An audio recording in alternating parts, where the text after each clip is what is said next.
Well, you've heard of smartphones, smart motorways and smart meters, and all throughout January 2019, Property Tribes is championing the concept of the smart landlord. And joining me to discuss that is industry stalwart Paul Shamplina of Hamilton Fraser and Landlord Action. And Paul, I know you've always been a huge advocate of landlord education. We want to really promote the idea of the smart landlord because we think that is going to be the demographic of the landlord that can survive through the years ahead. What do you think of our concept? I think you need to. I mean, unfortunately at school I wasn't called smart, so I don't know why I'm doing this video, but I appreciate you inviting me on.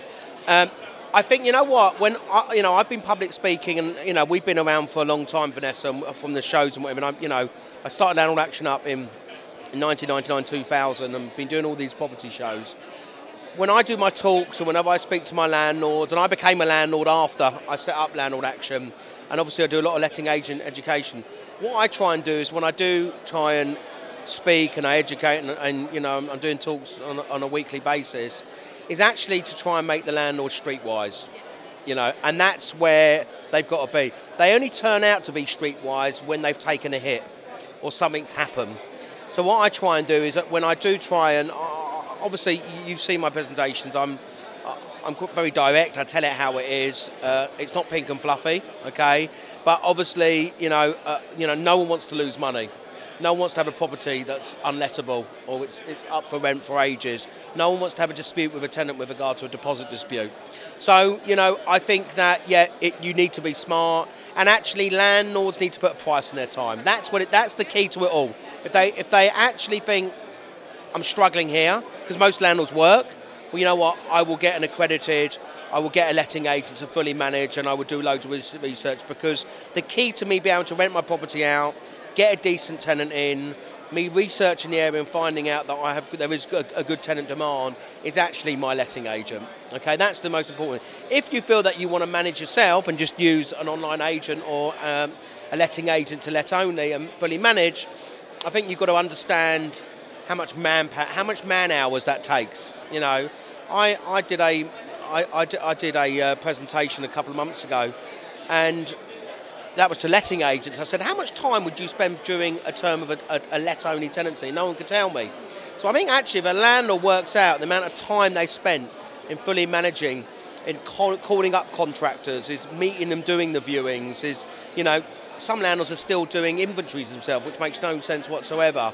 You've got the gas safety, the EPC, the changes, and actually just researching on the latest government consultations, because I think also Grenfell changed a lot with regard to housing safety and stuff like that. So, everyone wants to live in a safe house. I get a little bit cheesed off with the rhetoric that I see in the papers and on the TV. And yeah, maybe I'm as guilty as ever because I'm in a program called Bad Tenants, Rogue Landlords. But I think the word rogue landlord is tarnished around a bit too much. Let's call them criminal landlords. That's exactly it. And you just took the words out of my mouth. It should be criminal landlords, and I totally agree with that. You get landlords that are naive. You get landlords that don't want to spend money, which is an issue. And then you get the biggest problem that we have in our industry is that we have a real lack of enforcement. And now, I sat in the government consultations with regard to the banning orders and the rogue landlord list. I said, well, why don't we have a rogue bad tenant list? I said that to DCLG at the time, and obviously no one picked up on that. So yeah, there are criminal landlords out there. There are people making a mockery of renting out a property. And unfortunately, the inconsistencies with regard to the councils and the enforcements differ from council to council. And if they can keep fines up to £30,000, why can't they reinvest that? It's the same with trading standards. And of course, now we have the change in HMOs, which could affect, another 170, 180,000 properties? The biggest problem you have with a lot of landlords is they just don't know. They don't know they need to get a landlord licence. They still don't know they've got to put deposit in a deposit scheme. And we know that at Landlord Action and at My Deposits. And then of course the right to rent checks and the latest case that came out with regard to the gas safety certificate with carried on property in shorts. We're having a problem now at Landlord Action when we are serving a Section 21 notice where the gas safety was done after they moved in. Well, actually, there's no legislation now, and actually you won't get a possession order more than likely because now all the courts have been briefed. So we need the legislation to change, a bit like the Super Strike and Rodriguez case. So that's an issue, but now the government's there's a massive swing towards tenants, the tenants being the consumer, the tenants to have greater protection. They're talking about longer term 3-year tenancies. Section 21 will be diluted, there's no two ways about that. And you know, what will happen is, I think that if they made longer term 3-year tenancies mandatory, it will be another hurdle, another chipping away at that coffin for a landlord. I really feel very strongly about that. I think it should be discretionary, and I think a lot of landlords would give tenants longer tenancy agreements if they realise they're good tenants and look after the property. Well, first have a 6-month or 12-month, and then if you have a good tenant, by all means have a 3-year tenancy, because we want families to have greater security. Indeed. You know. I just want to pick up on something you mentioned earlier about landlords not wanting to spend money, and yes. We've got a post on Property Tribes that was actually inspired by Paul, something he said to me, that cheap can often turn out to be expensive in property. I'll put a link to it below the video.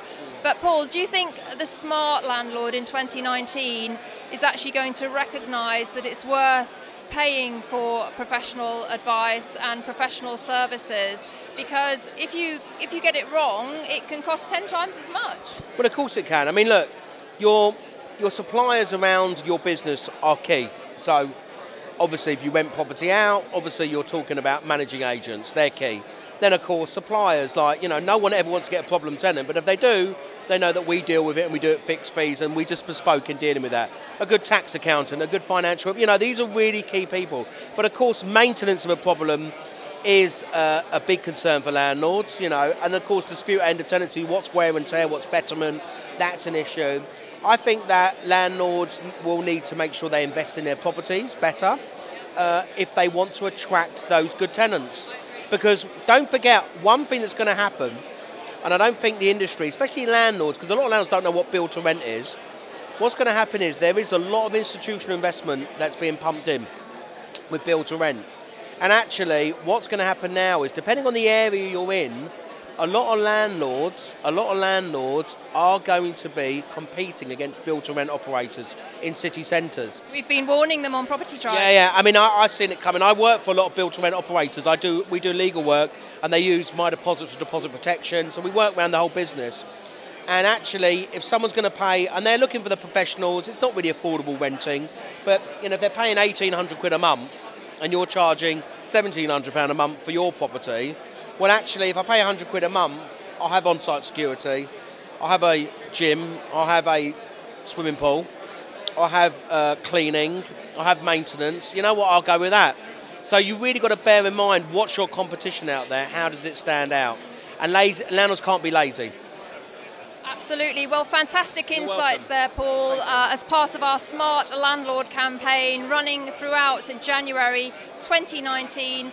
As always, thank you so much. And you can get my book to be smart. Oh, okay. Yeah, so I wrote a book with Kate Faulkner called The Landlord's Friend. Part 2. Part 2. We did it in 2015, all the changes.